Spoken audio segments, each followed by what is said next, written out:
Hello everyone, welcome back to our channel. ఇవాళ మనం చెప్పుకోబోయే రెసిపీ అమ్మమ్మల కాలం నాటి ఎంతో రుచిగా ఉండే అసలైన సున్నుండని ఈరోజు మన వీడియోలో చెప్పుకుందాం.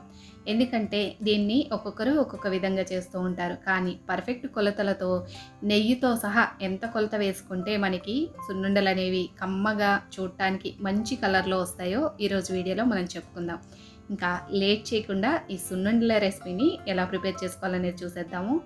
ముందుగా స్టవ్ ఆన్ చేసి కాస్త అడుగు మందంగా ఉన్న పెనం పెట్టుకోవాలి. పెనం కాస్త వేడిగా అయ్యాక 125 గ్రాములు మినపగుళ్ళుని వేసుకోవాలి. మినపగుళ్ళు కాస్త టైం పడుతుంది కాబట్టి ఆల్మోస్ట్ 25% వేగాయి అనుకున్న తర్వాత సేమ్ అదే క్వాంటిటీలో మనం మినప పప్పుని తీసుకోవాలి. ఇది పప్పు బద్దలుగా ఉన్నా లేకపోతే గుళ్ళుగా ఉన్నా కూడా పర్వాలేదండి. అయితే ఇక్కడ నేను మినపప్పు వేస్తున్నాను కాబట్టి ముందు మినపగుళ్ళని వేయించాను. లేదు మినపగుళ్ళు వేసుకున్నట్టయితే రెండు ఒకేసారి వేసుకొని ఇగుండి స్టవ్ని లో ఫ్లేమ్లో పెట్టుకొని ఈ కలర్ వచ్చేంత వరకు వేయించుకోవాలి. వీటితో పాటు ఇక్కడ నేను తీసుకున్న పావు కేజీ పప్పుకి 2 టీ స్పూన్ల వరకు బియ్యాన్ని కూడా వేసి స్టవ్ ఆఫ్ చేసి వేయించుకుంటే ఆ వేడికే ఈ బియ్యం అనేవి వేగిపోతాయి అన్నమాట. చూశారు కదా, ఈ విధంగా వేగిన వాటిని అడుగు మందంగా ఉన్న పెనంలో వేయించుకుంటాం కాబట్టి అది మాడిపోతుంది. అందుకని చెప్పి ఇంకొక ప్లేట్లోకి తీసి పూర్తిగా చల్లారనివ్వాలి. కానీ కలర్ చూసారా, పప్పు ఈ విధంగా వేగితేనే మనకి సున్నుండలు అనేవి కమ్మగా వస్తాయన్నమాట. ఇవి పూర్తిగా చల్లారిన తర్వాత ఇప్పుడు ఒక మిక్సీ జార్ తీసుకొని అందులోకి వేసి మరీ మెత్తగా కాదు, అలా అని చెప్పి మరీ బరకగా కాకుండా మనము రవ్వ లడ్డు చేసుకుంటాం కదా, అంతకన్నా కూడా కాస్త మెత్తగా ఉండేట్టుగా మిక్సీ పట్టుకుంటే సరిపోతుంది.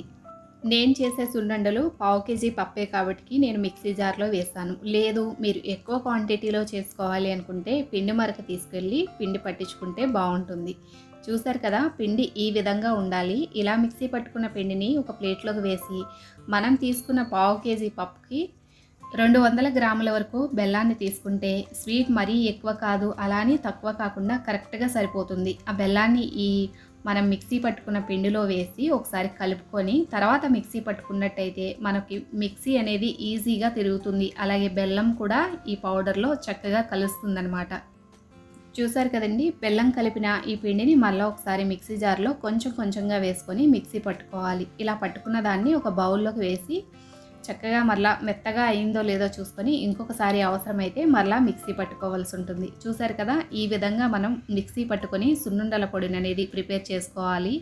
ఇప్పుడు ఇందులోకి పావు టీ స్పూన్ వరకు యాలకుల పొడి, అలాగే మనం తీసుకున్న పావు కేజీ మినపగుళ్ళకి 200 గ్రాముల వరకు నెయ్యి పడుతుందన్నమాట.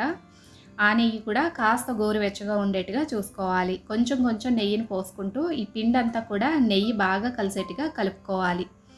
అలాగే నేను ఆల్రెడీ సగం నెయ్యి ముందు పోసాను కదా, ఇప్పుడు మిగతా సగం నెయ్యి కూడా పోసి మరలా ఒకసారి బాగా కలిపేసిన తర్వాత ఇంకా దీన్ని కాస్త వేడిగా ఉన్నప్పుడే లడ్డూలుగా చుట్టుకోవాలి. అలాగే ఈ లడ్డూలు వేడిగా ఉన్నప్పుడు మనం బాక్స్లో పెట్టి మూత పెట్టకూడదు. పూర్తిగా చల్లారిన తర్వాత మనము డబ్బాలో పెట్టి స్టోర్ చేసుకున్నట్టయితే నెల రోజులైనా కూడా ఈ సున్నుండలు అనేవి మంచి అరోమాతో ఎంతో టేస్ట్గా చాలా బాగుంటాయి అన్నమాట.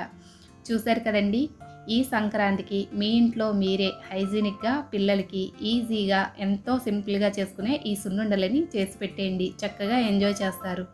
ఇంకా సున్నుండల కలర్ చూసారు కదా, మనకి అసలైన అమ్మల కాలం నాటి సున్నుండలు ఏ కలర్లో అయితే వస్తాయో అదే విధంగా వస్తాయన్నమాట.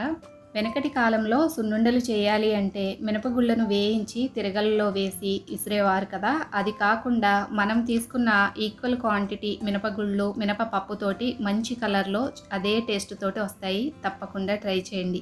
అలాగే ట్రై చేశాక మీకు ఎలా వచ్చింది అనేది కూడా కామెంట్ సెక్షన్లో తెలియచేయండి. రేపటి మంచి రెసిపీతో మళ్ళీ కలుస్తాము. ఈ వీడియో మీకు నచ్చినట్టయితే లైక్ చేయడం మాత్రం మర్చిపోకండి. Thanks for watching.